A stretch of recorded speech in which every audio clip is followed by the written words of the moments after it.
muy complicados, con lo cual la justicia no es justamente circunstancial. Lo circunstancial es un gobierno, es un poder ejecutivo, es el que está 4 años. Un juez puede estar toda su vida. En consecuencia, esta visión de la justicia es una visión bastante laxa, ¿no es cierto?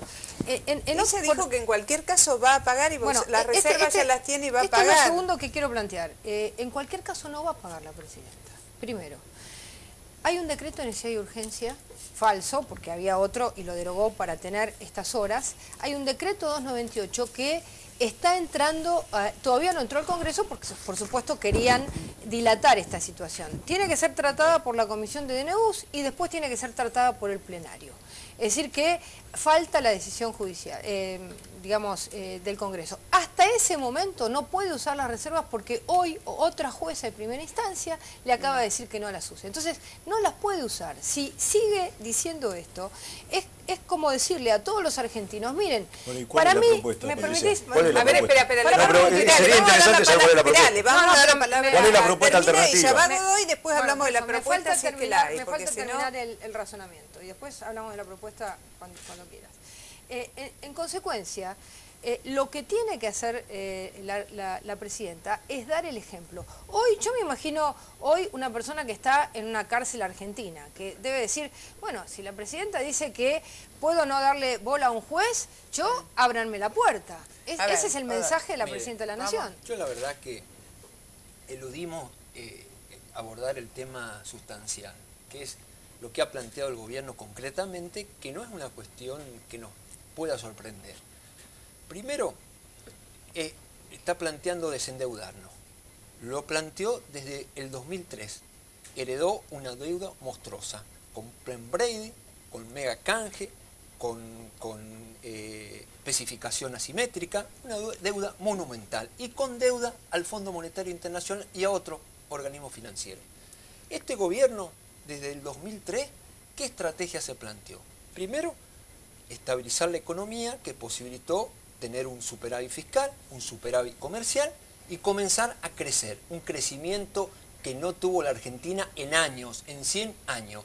Si uno cuenta el crecimiento de los últimos 6 años acumulado, es impresionante. Y esto trajo como consecuencia bajar el desempleo, bajar la pobreza, bajar la indigencia. Con superávit fiscal, con superávit comercial, la estrategia de incrementar la reserva. ¿Para qué incrementar la reserva? Para poder ponernos a resguardo de un mercado internacional volátil, de los ataques especulativos. Mire, pasamos de 8.000 millones de dólares a casi 50.000 millones de dólares. ¿Quién puede hablar de reserva y de proteger la reserva? Es este gobierno. Porque con el esfuerzo de la sociedad argentina pudo pasar de 8.000 millones a 50.000 millones de dólares. ¿Qué ha planteado? Desendeudarse. ¿Con quién nos desendeudamos primero? Con el Fondo Monetario Internacional. Habían en ese momento 30.000 millones de dólares de reserva. Destinamos 10.000 millones de reserva. Nos quedaron 18.000. Antes del año ya habíamos recuperado los 10.000 millones de dólares. ¿Qué nos permitió desendeudarnos del Fondo Monetario? Tener autonomía en la toma de decisiones. ¿No? Sí. Entonces, esta es una estrategia. Hoy, nosotros planteamos que después de haber sorteado la peor de las crisis que ha tenido el mundo, la peor crisis financiera, hoy nosotros nos queremos desendeudar. ¿A los fines de qué? De generar confianza, de generar previsibilidad, a los fines de lograr mayor financiamiento. Está bien. ¿Cómo se imaginan el escenario de los próximos meses donde la oposición fue definida como rejunte político, ¿no? Hay que decir una cosa, esta mayoría del Senado es una mayoría muy frágil en un punto. Primero porque esos 37 senadores están de acuerdo, perdón, déjeme terminar, están de acuerdo en ofrecer su voto para 2 o 3 cosas en las que se ha puesto de acuerdo, impuesto al cheque, pero para la otra hay miradas muy diversas, va a haber que debatir. Y después, toda la fortaleza de esa mayoría depende de que no se enferme o resfríe un senador, porque un senador que tropezó en la calle cuando iba a votar y no llega, el oficialismo lo deja en sus cueros y no hay Senado. Pero apelemos, apelemos a la responsabilidad, a la racionalidad, estamos hablando a poder seguir construyendo yo este país. Pregunta, el Frente de la Victoria, ¿cierto? ¿El Frente de la Victoria qué es? ¿No llegó a Cobos de vicepresidente? ¿No? ¿Y cuánto duró eso? Entonces, qué estamos hablando? Sí, de todas maneras, ¿Cuánto duró la propuesta de unidad? ¿Cuánto duró la propuesta de unidad que le hizo al país el Frente de la Victoria? De la oposición unida. Ella avanzó en decir que ustedes no pagarían con reserva. En otro tiempo no pagamos. Pero ellos las deudas con reserva. Hay otro que hay matices. Respecto del rejunte. A ver, dentro del rejunte algunos están dispuestos a pagar. Pero ¿sabe qué pasó antes cuando no pagamos con reserva? Nos endeudábamos más. Congelábamos salarios, congelábamos el haber de los jubilados, achicábamos el Estado. ¿Puedo hacerle una pregunta? Es una propuesta. Ahí se me quiere decir algo acerca del rejunte para no irnos solamente a este tema. Lo que queda claro es que dentro de la oposición no es que somos lo mismo, tenemos proyectos de país diferentes, el PRO no es lo mismo que el socialismo. A ver, estamos... claramente diferente. Ahora, lo que sí es este gobierno y el kirchnerismo creó... tu diferencia con los intendentes del conurbano del PJ. A ver, ¿cuál es tu diferencia? ¿Cuál es tu diferencia?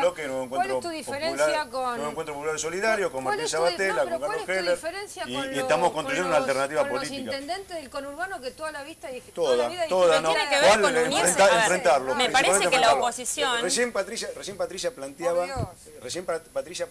Justamente, el acuerdo en el que fueron duró 6 meses. Bueno, pero Patricia, vos eso lo tenés que entender, vos pasaste del peronismo al radicalismo, del radicalismo... Me parece que nos estamos yendo a la discusión. El socialismo, el socialismo... Bueno, yo soy el secretario Vamos a subir un poquito el nivel del debate porque si no nos vamos para abajo. Mónica, solamente quiero decir... Vos te quejás de eso, es algo... Esto que la presidenta llama rejunte, yo desde el PRO lo que llamo es... la generosidad que han tenido los partidos de la oposición de sentarse y la racionalidad y la madurez de decir, en esto tenemos que tener consenso. ¿Por qué? Porque hay que defender las instituciones, hay que defender el Congreso y no estamos dispuestos a que nos sigan atropellando. Y me parece que es un signo de madurez, no hay ningún rejunte. De ninguna manera nosotros vamos a salir todos juntos ahora a presentar Yo creo que hay una intención con el objetivo de debilitar o esmerilar a la gestión de gobierno, si se juntan en eso. Puede ser que cuando tratemos temas muy centrales como el aborto, el matrimonio gay, ahí puede haber diferencia, pero cuando se trata de hacerle mal al otro, ahí se juntan todos. Ahora, puedo preguntar a los que expresan más que el oficialismo, les puedo preguntar lo siguiente. Supongamos, de acuerdo a lo que pasó en estas horas, uno podría imaginar que en los casos en que el gobierno quiera imponer un proyecto donde sepa que hay consenso de ese rejunte, porque no hay en todos los temas consenso del rejunte, si es que lo vamos a llamar rejunte. No es bueno, rejunte. pero lo estoy usando entre comillas. Digamos, esto que es la expresión de lo que se votó en definitiva. Los legisladores, entre los que están ustedes, porque ustedes fueron votados para estar en la Cámara, ¿no? Absolutamente. Son parte de... Bueno.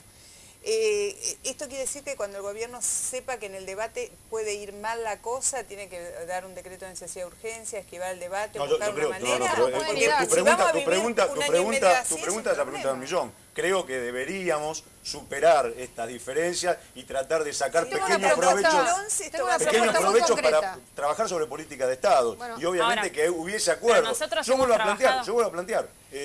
Hay una propuesta de la oposición con respecto a cómo se paga la deuda externa.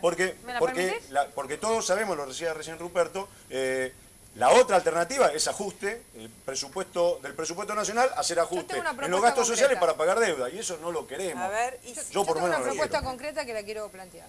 La propuesta concreta que plantea la coalición cívica es que la presidenta vuelva a derogar este decreto 298, envíe un proyecto de ley al Parlamento. En ese proyecto de ley dirá que quiere utilizar las reservas y ahí se podrán utilizar y discutir distintos caminos alternativos. Por ejemplo, un camino alternativo es... ¿Por qué? Porque cuando se habla de las reservas y se dice que esto va a tener tasa cero, no es verdad. Porque si yo uso 6.500 millones de dólares para pagar a los distintos organismos internacionales y la deuda privada, y eso lo canjeo por un bono a 0 pesos de interés, yo lo que hago es no ganar el interés que hubieran ganado esas reservas colocadas durante 10 años.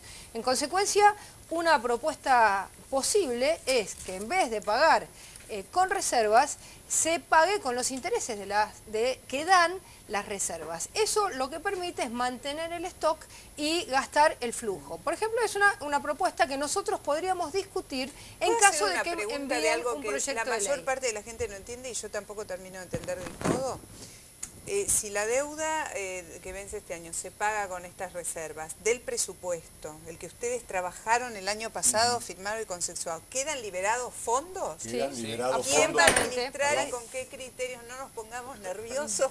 No se lo hizo a propósito. Quiero aclarar que no se lo hizo a propósito. Bueno, no pasa nada. No hay problema. Esos fondos, ¿quién va a administrar? No se sabe. ¿Qué se hace? A ver, bueno, 30.000, nosotros 30.000 son, vamos a ponerle el Sí, número para que la gente entienda, son 30.000 millones de pesos que como no se van a afectar al pago de la deuda, pues la deuda se va a pagar con la otra plata, la de la caja, esa plata se va a usar acá.